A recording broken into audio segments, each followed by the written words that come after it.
Dominique Laine, bonjour. Alors vous êtes élue référente à la culture pour la ville de Bressuire et nous allons avoir une cérémonie ce mercredi 18 mai à l'hôtel de ville de Bressuire, une cérémonie commémorative et honorifique avec les justes parmi les nations. Est-ce que vous pouvez nous détailler en quoi consiste cette cérémonie? Bonjour. Oui, Bressuire est à la fois fière de faire cette cérémonie, mais en même temps, ça va être une cérémonie tout en émotion. Bressuire a rendez-vous avec son histoire pour cette cérémonie. Pendant la Seconde Guerre mondiale, Bressuire a accueilli des familles juives d'origine du nord et de l'est de la France, des familles qui sont venues aussi de la région parisienne pour se réfugier à Bressuire, pensant trouver un havre de paix, mais malheureusement les lois antisémites du gouvernement de Vichy, la barbarie nazie va les rattraper. Et le comité Yad Vashem, qui est délégué donc par le gouvernement israélite, a décidé d'honorer une famille qui a hébergé et sauvé, ou du moins a évité la déportation, à donc une jeune fille, Régine Goldblatt, qui était venue avec sa famille de la région parisienne se réfugier à Bressuire. Alors Régine est arrivée, donc fille unique de monsieur et madame Goldblatt, qui sont d'ailleurs malheureusement sur cette stèle. Hein, c'est Binem Goldblatt et Liba, donc sa maman.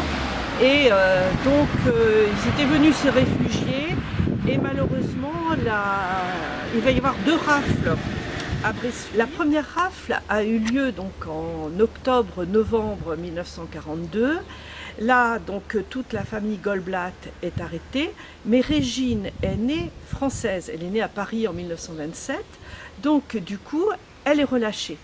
Elle va revenir, et on peut imaginer cette jeune fille qui revient donc à 16-17 ans, qui revient toute seule donc chez elle. La famille avait loué un appartement au 39 rue Georges Laurent. Donc cette jeune fille va revenir toute seule, sans ses parents, qu'elle ne reverra jamais.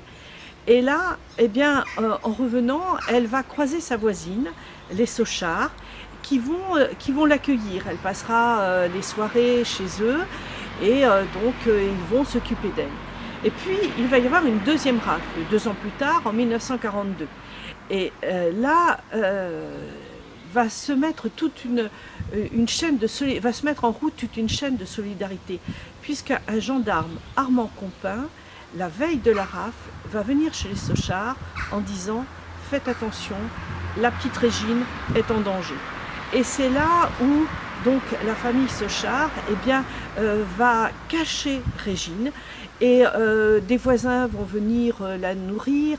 Elle va être cachée rue du 11 novembre dans un garage, dans une voiture. Et là, on va la nourrir en attendant de pouvoir l'exfiltrer, hein, comme on dirait aujourd'hui. Il faut trouver donc un endroit où la mettre à l'abri. Et Jeanne et Aimé Sochard vont donc la conduire en Vendée chez une parente qui a un hôtel-restaurant. Alors c'est un concessionnaire de voitures, monsieur Goyot, qui va la transporter en voiture, cachée sous une couverture, et ils vont lui permettre donc ainsi d'être sauvée.